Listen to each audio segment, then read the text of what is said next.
ओम शांति 19/7/2026 अव्यक्त महावाक्य revise 18 January 2011। मुरलीर सारांश ब्रह्मा बाबांक भली जीवन रे रही ब्रह्मा बाबांक भली जीवन रे रही जीवन मुक्त स्थितिर मजा निय मन जित जगज्जित होई स्नेहरूपक उपहार दिय। आजिर दिनटी विशेष करी ब्रह्मा बाबांकर अव्यक्त हेबार स्मृति दिवस अटे। सबु पिलांकर नयन भितरे ब्रह्मा बाबांकर स्नेह समाहित होई रहिछि। आजी अमृत बेला 4टा पूर्वरु मध्य पिलामानंकर स्नेह बतनरे पहुँची जाइथिला। ब्रह्मा बाबांक सहित मिलन करिबा पाई एवं निजर आंतरिक स्नेहर संकेत स्वरूप मालागुड़िक मध्य ब्रह्मा बाबांक पाखरे पहुँची जाइथिला। प्रत्येक मालार सुगंध भितरे पिलामानंकर स्नेह समाहित थिला। प्रत्येक संतानर नयन एवं स्मितहास्य चेहरा तांकर हृदयर भाषा सुनाउथिला। ब्रह्मा बाबा मध्य समस्तंकु स्नेहर प्रतिदान देउथिले। बाबा कहुछन्ति एबे भी प्रत्येक संतान निजर नयनर भाषारे निजर दिलर स्नेह को प्रकाशित करुछन्ति। काहेकि ना एही परमात्मा स्नेह ही सबु पिलांकु बाबांकर करि देछि। एही अलौकिक स्नेह मेरा बाबा शब्दर अनुभव द्वारा निजर करि देई थाए। एही स्नेह बाबांकर संपत्तिर मालिक करि देई थाए। काहेकि ना पिलामाने कहिले मेरा बाबा, तेणु मेरा बाबा कहिबा अर्थ सर्व संपत्तिर मालिक हेबा। एही स्नेह गोटिए सेकेंड भितरे दैहिक स्मृति को भुलाई देही अभिमानी करिदिए, जहा द्वारा एकमात्र बाबांक व्यतीत अन्य किछि भी आत्मा को आकर्षित करि न थाए। तेणु यही दिनर बहुत बड़ महत्व रहिछि। एहा केवल स्मृतिर दिवस नुहे, समर्थि दिवस मध्य अटे। काहेकि ना एही दिन बाबा पिलामानंकु विश्व सेवा करिबा पाई निजे निर्देशकर्ता होई पिलामानंकु कर्मकर्ता हेबार तिलक देइथिले। पुत्र द्वारा पितांकर प्रत्यक्षतार पिलामानंकु निमित्त करिथिले। सेवार सफलतार साधन रूपरे निजे निर्देशकर्ता हेले एवं पिलामानंकु कर्मकर्ता करिले। काहेकि ना सेवारे सफलतार साधन हेला मु कर्मकर्ता अटे, निर्देशकर्ता बाबा मो द्वारा कराउछन्ति। यही स्मृति बा एही स्थिति बहुत आवश्यक अटे। काहेकि ना 63 जन्मर स्मृति मु पणिया देह अभिमान को नहीं आसी थाए। निर्देशकर्ता बाबा कराउछन्ति, मु निमित्त कर्मकर्ता अटे। यही स्मृति द्वारा निजको निमित्त मने करिबा द्वारा देह अभिमान समाप्त होई थाए। तेणु पिलामानंकु एथिपाई ही कर्मकर्ता करी निजे निर्देशकर्ता होई गले। कर्मकर्ता हेबा द्वारा स्वतः ही निमित्त होई थाओ एवं नम्रता मध्य आसी थाए। एबे मध्य बाप दादा देखुछन्ति जे पिलामाने निमित्त होई सेवा करुछन्ति, तेबे निमित्त होई सेवा करुथिबा सेवाधारी मानंकर मस्तकरे सेवार फलस्वरूप तारका चमकुछि। अधिकांश पिलांकर सेवा को देखि बाप दादा खुशी हेउछन्ति। सेथिपाई एही भली पिलामानंकु विशेष करी ब्रह्मा बाबा वाह पिलामाने वाह कही अभिनंदन देउछन्ति। ब्रह्मा बाबा विशेष खुशी मध्य हेउछन्ति एवं पिलामानंकु निमित्त होई सेवा को आगकु बढ़ाइबा पाई अभिनंदन मध्य देउछन्ति। एबे भी ब्रह्मा बाबा पिलामानंकु पितांक समान फरिस्ता स्थिति रे रहिबा पाई इंगित करुछन्ति। बापदादा देखुछन्ति जे ପିଲାମାନଙ୍କର ଧ୍ୟାନ ମଧ୍ୟ ରହିଛି ଯେ ବ୍ରହ୍ମା ବାବା ଯେପରି ସର୍ବଦା ଜୀବନରେ ରହି ମଧ୍ୟ ଜୀବନ ମୁକ୍ତ ଥିଲେ, ଏତେ ଗୁଡ଼ିଏ ଦାୟିତ୍ୱର ବୋଝ ଥିଲେ ମଧ୍ୟ ଏତେ ବଡ଼ ପରିବାରକୁ ସମ୍ଭାଳିବା, ସମସ୍ତଙ୍କୁ ଯୋଗୀ ଜୀବନବାଲା କରିବା, ଏତେ ସବୁ ସେବାର ଦାୟିତ୍ୱ ସମ୍ଭାଳିବା, ସେବାରେ ସର୍ବଦା ଆଗକୁ ବଢ଼ି ଚାଲିବା, ସବୁକିଛି ଦାୟିତ୍ୱ ଥିଲେ ମଧ୍ୟ ଜୀବନମୁକ୍ତ ସ୍ଥିତିରେ ସହଜରେ ରହୁଥିଲେ। ସେଥିପାଇଁ ଭକ୍ତି ମାର୍ଗରେ ବ୍ରହ୍ମାଙ୍କର ଆସନକୁ କମଳ ଆସନ ଦେଖାଇଛନ୍ତି। ଜୀବନ ମୁକ୍ତ ହୋଇ ଏବେ ହିଁ ଜୀବନ ମୁକ୍ତ ସ୍ଥିତିର ମଜା ନେଇଥିଲେ ଏବଂ ତୁମମାନଙ୍କୁ ମଧ୍ୟ ସେହିଭଳି କରିଛନ୍ତି। ଏବେ ମଧ୍ୟ ତୁମମାନଙ୍କୁ ଫରିସ୍ତା ହେବାର ଭିନ୍ନ ଭିନ୍ନ ଉପାୟ ସବୁ ଶୁଣାଇ ନିଜ ସମାନ କରିବାକୁ ଚାହୁଁଛନ୍ତି। ବାପଦାଦା ଦେଖୁଛନ୍ତି ଯେ ପ୍ରତ୍ୟେକ ସନ୍ତାନର ଲକ୍ଷ୍ୟ ବହୁତ ଶ୍ରେଷ୍ଠ ଅଟେ। କାହାକୁ ବି ଯଦି ପଚରାଯାଉଛି ତୁମର ଲକ୍ଷ୍ୟ କ'ଣ, ତେବେ କ'ଣ କହୁଛନ୍ତି? ମନେ ଅଛି କ'ଣ କହୁଛନ୍ତି? ବାବାଙ୍କ ସମାନ ନିଶ୍ଚିତ ହେବି। ତେବେ ବାବାଙ୍କ ସମାନ କ'ଣ ହେବ? ଏହି ଜୀବନରେ ଜୀବନମୁକ୍ତ ଜୀବନର ନମୁନା ହେବ। ବାପଦାଦା ଦେଖୁଛନ୍ତି ଯାହା ବି ହୋମୱାର୍କ ସବୁ ଦିଆଯାଉଛି ସେଥିପ୍ରତି ଧ୍ୟାନ ମଧ୍ୟ ଦେଉଛନ୍ତି, ଅନୁଭବ ମଧ୍ୟ କରୁଛନ୍ତି, କିନ୍ତୁ ସବୁବେଳେ କରୁନାହାନ୍ତି।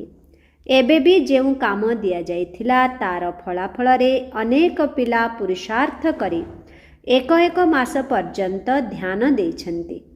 କେତେକ ଜୋନ୍ର ମାସକର ରିପୋର୍ଟ ମଧ୍ୟ ଭଲ ଆସିଛି।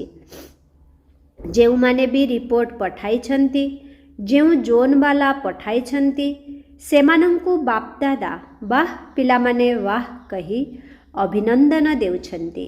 କିନ୍ତୁ ବାପଦାଦା ଏବେ କ'ଣ ଚାହୁଁଛନ୍ତି? ଏବେ ବାପଦାଦା ପ୍ରତ୍ୟେକ ସନ୍ତାନଠାରୁ ଏହି କଥା ଚାହୁଁଛନ୍ତି ଯେ ଏବେ ତ କେବେ କେବେ ଠିକ୍ ରହୁଛ, କିନ୍ତୁ ବାପଦାଦା ସବୁଦିନ ପାଇଁ ଚାହୁଁଛନ୍ତି। ଭଲ ଯୋଗୀ ମଧ୍ୟ ଅଟ, କିନ୍ତୁ ସଦାକାଳର ଯୋଗୀ କରିବାକୁ ଚାହୁଁଛନ୍ତି। ଆଜିକାଲି ବାପଦାଦା ପିଲାମାନଙ୍କୁ କାମ ମଧ୍ୟ ଦେଇଥିଲେ। ସର୍ବଦା ଯୋଗଯୁକ୍ତ ସ୍ଥିତିରେ ରହିବା ପାଇଁ ପ୍ରତି ଘଣ୍ଟାରେ ନିଜ ପାଇଁ କୌଣସି ନା କୌଣସି ଉପାୟ ରଚନା କର, ଯାହାଦ୍ୱାରା କେବେ କେବେ ଶବ୍ଦ ପରିବର୍ତ୍ତନ ହୋଇ ସଦା ଶବ୍ଦ ଆସିଯିବ। ଏବେ ବାପଦାଦା ଏହି କଥା ଚାହୁଁଛନ୍ତି, ଯେପରି ଗାୟନ ଅଛି, ମନକୁ ଜିତିଲେ ଜଗତକୁ ଜିତିବ। ଅର୍ଥାତ୍ ମନକୁ ଯେଉଁ ସଂକଳ୍ପ ଦିଆଯିବ ତାହା ହିଁ କରିବ। କାହିଁକି ଜାଣିଛ? ଯେପରି ଅନ୍ୟ ସବୁ କର୍ମେନ୍ଦ୍ରିୟ ଗୁଡ଼ିକ ଯେବେ ଇଚ୍ଛା ଯେପରି ଇଚ୍ଛା ସେହିପରି କରୁଛନ୍ତି ନା, ସେହିପରି ମନକୁ ମଧ୍ୟ ଯେଉଁ ଆଦେଶ ଦେବ ତାହା ହିଁ କରିବ। ଏହାର ଅଭ୍ୟାସ ମଧ୍ୟ କରୁଛ, କିନ୍ତୁ ସବୁବେଳେ କରୁନାହଁ। ବାପଦାଦା ଏବେ ଏହି କଥା ଚାହୁଁଛନ୍ତି ଯେ ମନକୁ ଶକ୍ତିର ଲଗାମ ଦ୍ୱାରା ଯେପରି ଚଲାଇବାକୁ ଚାହିଁବ ସେହିପରି ଚଲାଅ। ଯେଉଁଭଳି ଗାୟନ ରହିଛି, ମନକୁ ଜିତିଲେ ଜଗତକୁ ଜିତିବ, ସେହି ଗାୟନ କାହାର ଅଟେ? ତୁମମାନଙ୍କର ହିଁ ତ ଗାୟନ ଅଟେ ନା। ସବୁ କଳ୍ପରେ କରୁଛ, ସେଥିପାଇଁ ତ ଗାୟନ ହେଉଛି। କାହିଁକି ନା ଯେପରି ଅନ୍ୟ ସବୁ କର୍ମେନ୍ଦ୍ରିୟ ଗୁଡ଼ିକୁ ମୋର ବୋଲି କହୁଛ, ସେହିପରି ମନକୁ ମଧ୍ୟ ମୋର କହୁଛ। ମୋର କହିବା ଅର୍ଥ ମାଲିକ ଅଟ। ମନ ଦ୍ୱାରା ଯେଉଁ ସଂକଳ୍ପ କରିବାକୁ ଚାହିଁବ ଏବଂ ଯେତେ ସମୟ କରିବାକୁ ଚାହିଁବ, ସେଥିପାଇଁ ସେ ବାଧ୍ୟ ଅଟେ, କାହିଁକି ନା ମୋର ଅଟେ ନା। ତେଣୁ ବାପଦାଦା ଏହି ସ୍ନେହ ଦିବସରେ ଏହି ହୋମୱାର୍କ ଦେବା ପାଇଁ ଚାହୁଁଛନ୍ତି ଯେ ଯେଉଁ ସଂକଳ୍ପ କରିବାକୁ ଚାହିଁବ ସେହି ସଂକଳ୍ପ ଚାଲୁଥିବ। ଯଦି ତୁମେ ଶୁଦ୍ଧ ସଂକଳ୍ପ କରିବାକୁ ଚାହୁଁଛ, ତେବେ ସେହି ଶୁଦ୍ଧ ସଂକଳ୍ପ ବ୍ୟର୍ଥ ସଂକଳ୍ପକୁ ସମାପ୍ତ କରିଦେଇ ପାରୁଥିବ। ଚାହୁଁଥିବ ଯୋଗ ଲଗାଇବା ପାଇଁ, କିନ୍ତୁ ସଂସ୍କାରର ବଶୀଭୂତ ହୋଇ ବ୍ୟର୍ଥ ସଂକଳ୍ପ ଚାଲୁଥିବ ବା ଯୋଗର ସିଦ୍ଧି ମିଳୁନଥିବ। ଏସବୁ କଣ୍ଟ୍ରୋଲ ହେବା ଦରକାର।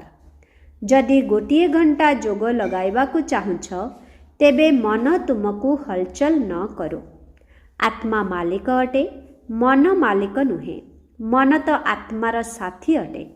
तेणु साथी को स्नेहर सहित आदेश दिय, मन जित हुआ। कहीं बाप दादा पाखकू बहुत पिलांकर समाचार आसुछि, व्यर्थ संकल्प बहुत समय आसुछि, न चाहिले मध्य आसुछि। तेबे कौन एहाकू मालिक कुहाजिब? तेबे ब्रह्मा बाबांक सहित स्नेह अछि ना? तेणु आज बाबा स्नेहर सहित निजर दिलर आशा पिलामानंकु सुनाउछन्ति जे एबे मन जित जगत जित हेबाकू ही पड़िब। तेबे ब्रह्मा बाबांकु एही स्नेहपूर्ण उपहार देबना? स्नेहर कौन सबु स्नेहरे कौन सबु देइथांती? उपहार देइथांती। तेणु आज ब्रह्मा बाबा पिलामानंकु एही उपहार देबा पाई कहुछन्ति। प्रस्तुत अछ त? कौन प्रस्तुत अछ त? हाथ उठाओ। तेणु एबे जेतेबेले भी आदेश दियाजिब, आज दिन ठारू व्यर्थ संकल्पकू आसिबाकू देब नाही। करिपारिब? आज 2 घंटा काली 4 घंटा जोग स्थिति रे रही कर्म मध्य कर, जोग मध्य लगाओ। करिपारिब? करिपारिब? करिब? चाल एबे जहा बीती जाइछि ताकू बिंदु लगाई दियो। किंतु एबे जदि आदेश मिलिब जे एही दिनटी व्यर्थ संकल्प को फुल स्टॉप लगाओ, तेबे करिबाकू तो पड़िब ना। आज जोगरे एही लक्ष्य रख, सही अनुसारे सारा दिनर पुरुषार्थ करिबाकू पड़िब ना। बाबांक प्रति स्नेह थिबा कारणरू जहा बाबा कहिबे ताहा करिबाकू हेब। एबे व्यर्थ संकल्प को पूरा बंद कर। तार उपाय हेला ब्रह्मा बाबांकर स्नेह को दिल रे मने पकाओ। चाहे साकार रे देखि थाओ कि न देखि थाओ, किंतु बुद्धिबल द्वारा तो समस्ते देखिछ ना? देखिछ ना देखि ना? जो माने कहउछन्ति मु बाबांकर स्नेह देखिछि, ब्रह्मा बाबांकर पालना को देखिछि, तेबे कौन सेही आधार रे चलिछि तो? से माने हाथ उठाओ। अच्छा, हाथ उठाई खुशी तो करिदेल। बाप दादा खुशी हेउछन्ति, पिला माने साहस तो करुछन्ति ना। किंतु जेतेबेले भी कौनसी शक्ति कम होई जाउछि ना, सेतेबेले सर्वदा बाबांकर संबंध गुडी को मने पकाओ। केते सबु संबंध रहिछि, केबे पिता केबे पुत्र मध्य होई जाउछन्ति, पुणी केबे सखा मध्य होई जाउछन्ति। सेथिपाई हुए तो संबंध को मने पकाओ, नचेत प्राप्ति गुडी को मने पकाओ। प्राप्ति को एवं संबंध को जेपरी आज दिलर सहित मने पकाउछ ना, यही भली मने पकाइले मध्य स्नेह उत्पन्न होइजिब। आज मध्य समस्तंक दिल भितरे ब्रह्मा बाबांकर स्नेह मने पड़ी जाउछि ना। तेणु जेतेबेले किछि भी तळ उपर होई जाउछि, सेतेबेले संबंध को एवं प्राप्ति गुडी को मने पकाओ। बाबा सबु पिलांकर सहयोगी अटंती, तुमे केवल मने पकाओ। तेणु बुझी पारिल आज कौन करिब? मन को जीतिले जगत को जीतिब। जेउ गायन रहिछि सेही स्वरूप को धारण करिबाकू हेब। मन को आदेश मुताबक चलाओ। एबे टिकिए खोला छाड़ी देइछ ना, तेणु से निज हिसाब रे काम करुछि। एबे ता उपरे ध्यान दियो। मन तुम आदेश रे चालू नाही कि तुमे मनर आदेश अनुसारे मन तुम आदेश रे चालू नुहे कि तुमे मनर आदेश अनुसारे चलिब। चाहुच ज्ञानर पॉइंट गुड़िकरे रमण करिबा पाई, किंतु आसी जाउछि फालतू संकल्प, तेबे कौन हेला? मन मालिक हेला ना? तेबे कौन हेला? मन मालिक हेला ना? तुमे मालिक हेला? मन मालिक हेला ना? तुमे मालिक हेला? बाबा कहउछन्ति मन तुम आदेश रे चालू नुहे कि मन तुम आदेश रे चालू नुहे कि तुमे मनर आदेश अनुसारे चलिब। चाहुछ ज्ञानर पॉइंट गुड़िकरे रमण करिबा पाई, किंतु आसी जाउछि फालतू संकल्प। तेबे कौन हैला? मन मालिक हैला ना तुमे मालिक हेल? तेणु समस्ते एही होमवर्क को बुझी पारिल तो मन जित हेबाकू पड़िब। जहाँ आदेश देव से मानिब, निश्चित मानिब। टिके ध्यान देबाकू पड़िब। बास माता माने बा टीचर माने कुह होई पारिब? होई पारिब? टीचर माने हाथ उठाओ। टीचर माने हाथ उठाउछंती। जदि भाबुछ होई पारिब तेबे हाथ उठाओ। प्रथम धाड़ीवाला हाथ तो हलाओ। भाई माने हाथ हलाओ। बाह, तेबे तो ब्रह्मा बाबा को स्नेहर उपहार देदेल। एथिपाई अभिनंदन अभिनंदन। भल कथा। बाप दादा प्रति स्नेह मध्य बहुत सहयोग देछि। दिलर सहित कहिल मेरा बाबा। तेबे मु किए? ब्रह्मा बाबांकर गेला संतान। समस्ते केते थर कहूछ मेरा बाबा मेरा बाबा? केते थर कहूछ? बाबा शुणिछंती ना? सबू नोट करुछंती। डबल विदेशी माने मध्य शुणुछंती ना? बाप दादा देखुछंती सारा सीजन डबल विदेशी माने निश्चित उपस्थित अछंती। सबु समय रे मधुबन रे हाजिर अछंती। एबे मध्य 350 जन अछंती। निज पाळी रे मध्य आसुछंती। किंतु सबु पाळी रे केउठु ना केउठु किछि किछि आसी जाउछंती। तेबे वर्तमान एहार फलाफल बापदादा मध्य देखिबे एवं तुमे माने मध्य साक्षी होई निजे निजर फलाफल को देखुथाओ एवं एही कथा मने रखिथाओ जे मनर मालिक हेबार प्रतिश्रुति बापदादा को देछि। बापदादा एबे पिलामानंकु अति कम रे गोटिए गोटिए जोन को तो एही कार्य देई परिबे जे एही जोन एही सप्ताह बा 15 दिन रे फलाफलर समाचार देउजे व्यर्थ संकल्प नुहे, किंतु जो विषय मन को दियागला से ताकू करेला ना नाही। कौन टीचर मानंकु मंजूर अटे तो? मंजूर तो जोन को कार्य दिया जीव तो? टीचर माने हाथ उठाओ। महाराष्ट्र आसी ना? तेबे महाराष्ट्र को तो महान काम दिया जीव ना? बापदादा भितरे प्रत्येक जोन पाई स्नेह रही एवं सर्वदा एही निश्चय मध्य रहुछि जे एही पिला माने पितांकर आदेश को निश्चित मानिबे। कौन एहा ठीक कथा ना? कौन कहूछ महाराष्ट्र वाला? बाबा जहा जहा कहिबे ताहा करिबु, एया ना? महाराष्ट्र वाला हाथ उठाओ। बहुत अछंती, 3 भाग अछंती। तेबे सबु जोन बाबांकर आज्ञाकारी अटंती। समस्ते मुंड हलाउछंती। बाबांकर मध्य निश्चय रहिछि जे मोर सबु पिला माने निश्चय बुद्धि ही अटंती। बापदादा कहउछंती प्रतिदिन तुमे माने जेउ महावाक्य शुणुछ ताहा ही तुम पाई होमवर्क अटे। जदि प्रतिदिनर मुरली रे बाबा जहा सबु कहिले एवं पिला माने करिदेले तेबे तांकु कुहाजिब शिखिल दे संतान बा आज्ञाकारी संतान। कौन करबा को हेबो? तेबे प्रतिदिनर मुरली रु पढ़िनिय।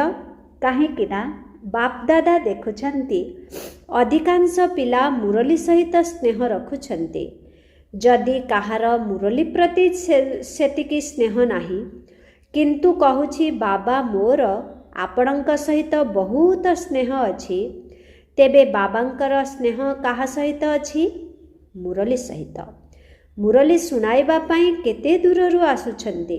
एभली केही टीचर थिबो जे कि एते दूररू पाठ पढ़ाइबा पाई आसुथिबो। तेणु जदि बाबांकर स्नेह मुरली सहित अछि, जेउ माने मेरा बाबा कहउछंती सेमानंकर प्रथम स्नेह बाबांक सहित बाबांकर मुरली प्रति मध्य थिबा दरकार। बाबा कहउछंती जदि बाबांकर स्नेह मुरली सहित अछि, जेउ माने मेरा बाबा कहउछंती सेमानंकर प्रथम स्नेह बाबांक सहित बाबांकर मुरली प्रति मध्य रहिबा दरकार। देख ब्रह्मा बाबा गोटिए दिन भी मुरली बंद करि नाहांती। चाहे कौनसी कारणरू बॉम्बे मध्य जीवाकू पड़ुथिला, किंतु मुरली पठाउथिले एवं मातेश्वरी पढ़ी शुणाउथिले। शेष दिन देह टिकिए खराब थिला, सेथिपाई सकाळर क्लास कराई नथिले, किंतु संध्या बेले क्लास कराइबा परे जाई अव्यक्त होइथिले। तेणु ब्रह्मा बाबांकर स्नेह काहा सहित थिला? मुरली सहित। जदि केही भाबुछि मोर बाबांक सहित स्नेह अछि, तेबे बाबांकर जहा प्रति स्नेह थिला पिलामानंकर मध्य रहिबा दरकार ना। तेणु मुरली प्रतिदिन क्लास रे ही पढ़िबा बा शुणिबा दरकार।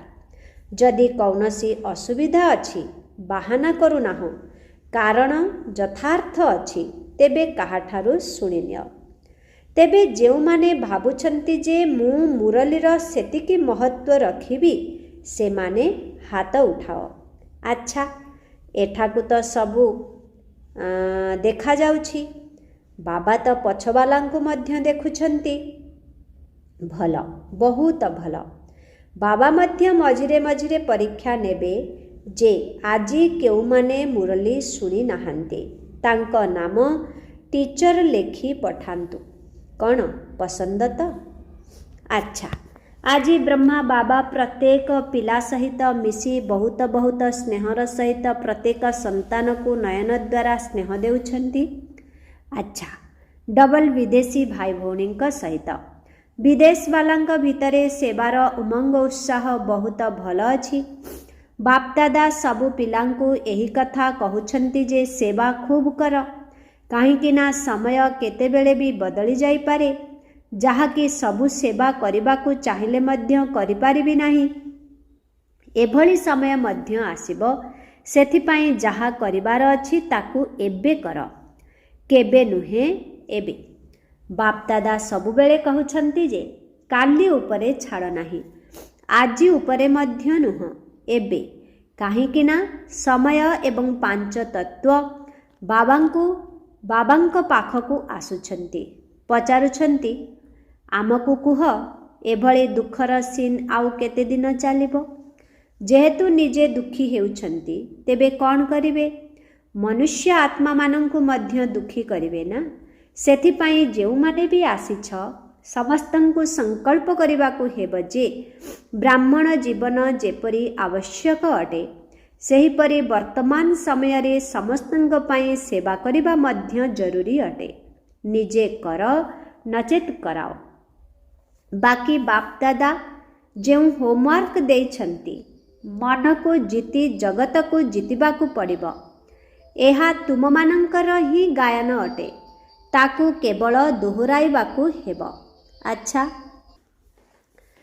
चारियाडु पिलामानंक द्वारा संदेश सबु आसीछि। चारियाडु आसीथिबा स्नेहयुक्त मिठा मिठा भाव बा भिन्न भिन्न शब्द गुड़िक द्वारा स्मृति चारियाडु भिन्न भिन्न पत्र गुड़िक मध्य आसीछि।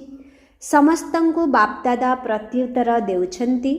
प्रत्येक संतान बाबांकर हृदय रे स्नेहर सहित समाहित अटे एवं एही अविनाशी स्नेह सर्वदा बाबांकर एवं पिलामानंकर अनादि एवं अविनाशी अटे एवं सारा संगम युग एही भली बाबा एवं पिलामानंकर मिलन सुनिश्चित अटे। अच्छा, एबे जेउ पिलामाने सम्मुखरे अछंती बा दूररे बसी मध्य देखुछंती, बापदादा शुणुछंती जे एबे तो चारियाडे चेष्टा करुछंती जे सबु देश रे सेवा केंद्र को जाई मध्य देखुछंती बा शुणुछंती। चाहे राति जेते भी होई थाउ पुणी भी देखुछंती, एहा मध्य विज्ञानर साधन गुड़िक तुम पाई ही बाहरिछि एवं तुम मानंकु ही लाभ मिलुछि। जदि विज्ञान द्वारा मध्य विनाश हेब, तेबे भी तुमर राज्य आनिबा पाई ही करुछंती। तेबे चारियाडर स्नेही पिलामानंकु विशेष करी ब्रह्मा बाबांकर स्नेह संपन्न शुभेच्छा एवं दिलर प्यार स्वीकार हेउ। ऐसे मीठे प्यारे बाप दादा को हम बच्चों की बहुत बहुत याद प्यार गुड मॉर्निंग और नमस्ते नमस्ते नमस्ते नमस्ते नमस्ते। शुक्रिया बाबा, शुक्रिया। ओम शांति। ଆଜିର ବରଦାନ ସତ୍ୟତା ଏବଂ ସ୍ୱଚ୍ଛତାର ଧାରଣା ଦ୍ୱାରା ସମୀପତାର ଅନୁଭବ କରୁଥିବା ସମ୍ପୂର୍ଣ୍ଣ ମୂରତ ଭବ। ସବୁ ଧାରଣା ଭିତରେ ମୁଖ୍ୟ ଧାରଣା ହେଲା ସତ୍ୟତା ଏବଂ ସ୍ୱଚ୍ଛତା। ପରସ୍ପର ପ୍ରତି ମନ ଭିତରେ ସମ୍ପୂର୍ଣ୍ଣ ସ୍ୱଚ୍ଛ ମନୋଭାବ ରହିବା ଦରକାର। ଯେପରି ସ୍ୱଚ୍ଛ ଜିନିଷରେ ସବୁକିଛି ସ୍ପଷ୍ଟ ଭାବରେ ଦେଖାଯାଇଥାଏ, ସେହିପରି ପରସ୍ପର ପ୍ରତି ଭାବନା ଭାବ ସ୍ୱଭାବ ମଧ୍ୟ ସ୍ପଷ୍ଟ ଦେଖାଯାଉ। ଯେଉଁଠି ସତ୍ୟତା ଏବଂ ସ୍ୱଚ୍ଛତା ରହିଛି, ସେଠାରେ ସମୀପତା ଅର୍ଥାତ୍ ସମ୍ପର୍କରେ ନିକଟତା ମଧ୍ୟ ଅଛି। ଯେପରି ବାପଦାଦାଙ୍କର ପାଖାପାଖି ଅଛ, ସେହିପରି ପରସ୍ପର ଭିତରେ ମଧ୍ୟ ଆନ୍ତରିକ ସମୀପତା ରହୁ। ସ୍ୱଭାବ ସଂସ୍କାରର ଭିନ୍ନତା ସମାପ୍ତ ହୋଇଯାଉ। ଏଥିପାଇଁ ମନର ଭାବ ଏବଂ ସ୍ୱଭାବକୁ ମିଶାଇବାକୁ ହେବ। ଯେତେବେଳେ ସ୍ୱଭାବରେ କୌଣସି ଫରକ ଦେଖା ନଯିବ, ସେତେବେଳେ କୁହାଯିବ ସମ୍ପୂର୍ଣ୍ଣ ମୂରତ। ସ୍ଲୋଗାନ: ବିଗିଡ଼ି ଯାଇଥିବା ଆତ୍ମାକୁ ସୁଧାରିବା ବହୁତ ବଡ଼ ସେବା ଅଟେ। ବିଗିଡ଼ି ଯାଇଥିବା ଆତ୍ମାକୁ ସୁଧାରିବା ବହୁତ ବଡ଼ ସେବା ଅଟେ। ଓମ୍ ଶାନ୍ତି। ଆଜିର ଅବ୍ୟକ୍ତ ଇଶାରା: ଜ୍ୱାଳା ସ୍ୱରୂପ ସ୍ଥିତିରେ ରହି ଶକ୍ତିଶାଳୀ ଯୋଗର ଅନୁଭବ କର। ଯୋଗକୁ ଜ୍ୱାଳା ସ୍ୱରୂପ କରିବା ପାଇଁ ଗୋଟିଏ ସେକେଣ୍ଡ ଭିତରେ ବିନ୍ଦୁ ସ୍ୱରୂପ ହୋଇ ମନ ବୁଦ୍ଧିକୁ ଏକାଗ୍ର କରିବାର ଅଭ୍ୟାସ ବାରମ୍ବାର କର। ଷ୍ଟପ୍ କହିବା ମାତ୍ରକେ ଗୋଟିଏ ସେକେଣ୍ଡ ଭିତରେ ବ୍ୟର୍ଥ ଦେହଭାନ ଠାରୁ ମନ ବୁଦ୍ଧି ଏକାଗ୍ର ହୋଇଯାଉଥିବ। ଏହିଭଳି ନିୟନ୍ତ୍ରଣ କରିବାର ଶକ୍ତିକୁ ସାରା ଦିନ ବ୍ୟବହାର କର। ଶକ୍ତିଶାଳୀ ବ୍ରେକ୍ ଦ୍ୱାରା ମନ ବୁଦ୍ଧିକୁ ନିୟନ୍ତ୍ରଣ କର। ମନ ବୁଦ୍ଧିକୁ ଯେଉଁଠି ଲଗାଇବାକୁ ଚାହିଁବ, ଗୋଟିଏ ସେକେଣ୍ଡ ଭିତରେ ସେଠାରେ ଲାଗିଯାଉଥିବ। ବିଶେଷ ସୂଚନା: ମାସର ତୃତୀୟ ରବିବାରର ଯୋଗାଭ୍ୟାସ। ଆଜି ମାସର ତୃତୀୟ ରବିବାର।